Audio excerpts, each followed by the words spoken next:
নতুন বাংলাদেশ গড়তে চান সাম্প্রতিক গণ আন্দোলনের নেতা বৈষম্য বিরোধী ছাত্র আন্দোলনের সমন্বয়করা।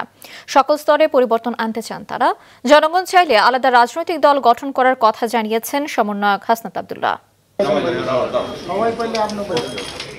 শান্তিতে নোবেল বিজয়ী অর্থনীতিবিদ ডক্টর মোহাম্মদ ইউনূসকে দেশে স্বাগত জানাতে দুপুরে বিমানবন্দরে যান বৈষম্য বিরোধী ছাত্র আন্দোলনের সমন্বয়করা। পরে সেখানে তারা আলাদা বৈঠক করেন ডক্টর মোহাম্মদ ইউনূসের সাথে। বৈঠক শেষে সমন্বয়কদের কয়েকজন কথা বলেন গণমাধ্যমের সাথে। জানান তারা নতুন বাংলাদেশ গড়তে চান, পরিবর্তন আনতে চান সকল স্তরে।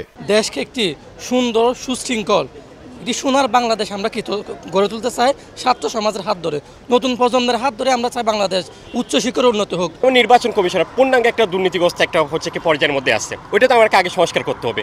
এটার জন্য একটু সময়ের প্রয়োজন। আমরা আশা করছি যে আমরা যে নতুন বাংলাদেশ চাচ্ছি সেটা ডক্টর মোহাম্মদ ইউনূস সাহেবের হাতে তৈরি হওয়া সম্ভব। এদিকে বিকালে ঢাকা বিশ্ববিদ্যালয়ের ছাত্র শিক্ষক কেন্দ্রে কোটা আন্দোলনের অন্যতম সমন্বয়ক হাসনাত আব্দুল্লাহ কথা বলেন মাছরাঙা টেলিভিশনের সঙ্গে। জানান জনগণ চাইলে আলাদা রাজনৈতিক দল গঠন করবেন তারা।